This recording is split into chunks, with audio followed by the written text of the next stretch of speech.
हाँ, बहुत ध्यान देने की बात है।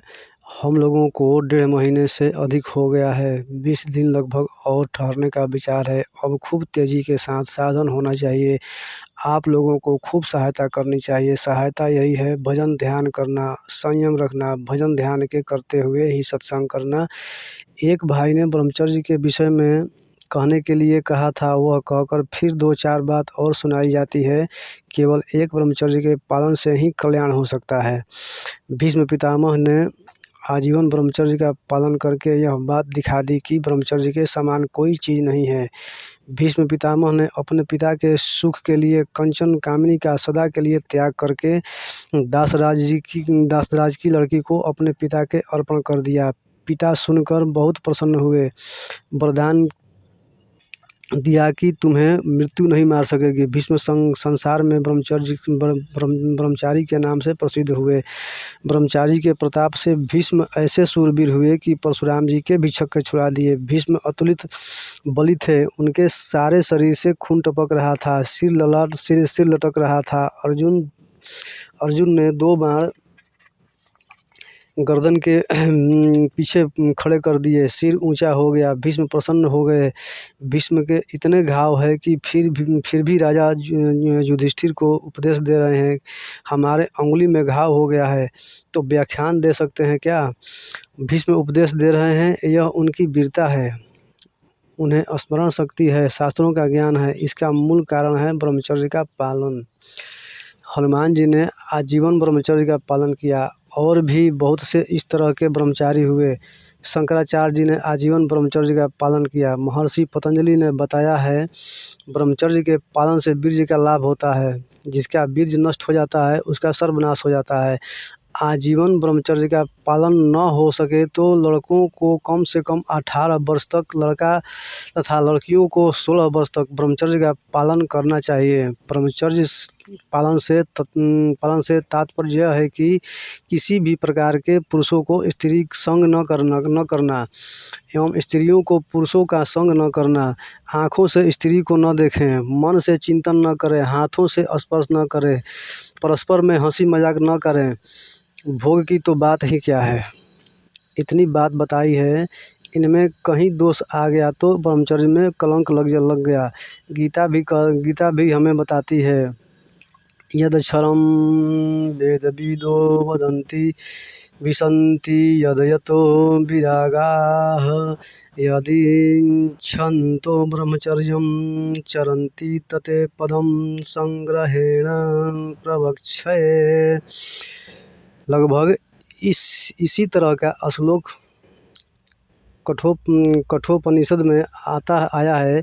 इस श्लोक का भाव है, जिन्होंने वेद के तात्पर्य को जाना है, वे जानने वाले विद्वान जिस सच्चिदानंद स्वरूप परम पद को ओमकार नाम से कहते हैं, वितराग जिसको प्राप्त करते हैं, जिस परमात्मा के लिए ब्रह्मचर्य का पालन करते हैं, वह पद मैं कहूँगा। जो ब्रह्मचारी ब्रह्मचर्य का पालन करते हैं, वे उस परमात्मा को प्राप्त करते हैं। और जो ब्रह्म में विचरे, उसका नाम भी ब्रह्मचारी है। हम लोगों को बाहर के ब्रह्मचर्य का भी पालन करना चाहिए एवं भीतर का भी पालन करना चाहिए। बाहर से स्त्रियों का संग न करें, भीतर से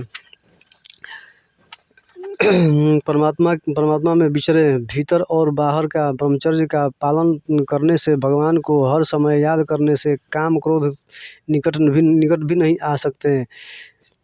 खल कमादि निकट नहीं जाहि, बसई भगति जाके उरमाही। जिसके हृदय में भगवान की भक्ति रूपी मणि बसती है, उसके निकट भी काम आदि शत्रु नहीं आते।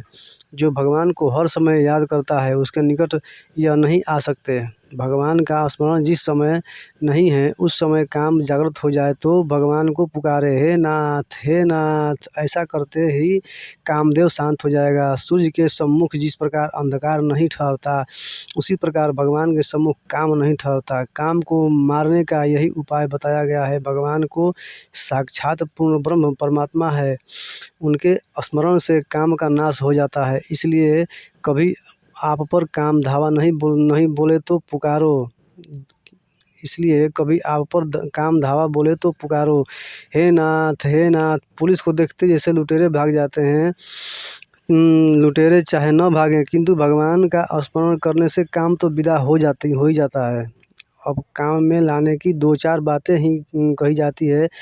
आप काम में लाग लाएँ तो मैं आपकी दया समझूँगा, क्योंकि भगवान श्री राम ने कहा था, सोई सेवक प्रियतम मम सोई, मम असुन अनुशासन मानै जोई। श्री रामचंद्र जी ने कहा था, वही मेरा सेवक है, वही मेरा प्यारा है जो मेरी आज्ञा का पालन करता है। मैं शासन करने वाला नहीं हूँ, राजा नहीं हूँ, मैं तो केवल प्रार्थना करता हूँ। आप मानेंगे तो मैं आभारी होऊंगा, आपका ऋण समझूंगा।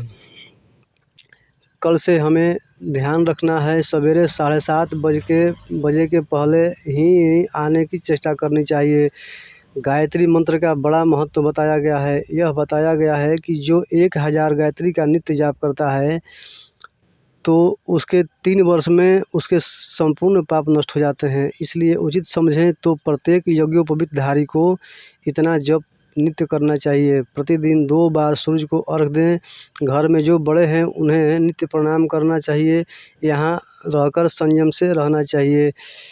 तो ब्रह्मचर्य का ये नियम बताया गया है। ब्रह्मचर्य का पालन सभी करें और शास्त्र के अनुमति के अनुसार ही घर में काम करें और भगवत प्रेम में लीन रहे और भगवान का स्मरण करे, ध्यान करे, जप करे, घर में हवन करे और गुरु आज्ञा का पालन करे, शास्त्र आज्ञा का पालन करे, शास्त्र सम्मत से ही कोई काम करे घर में।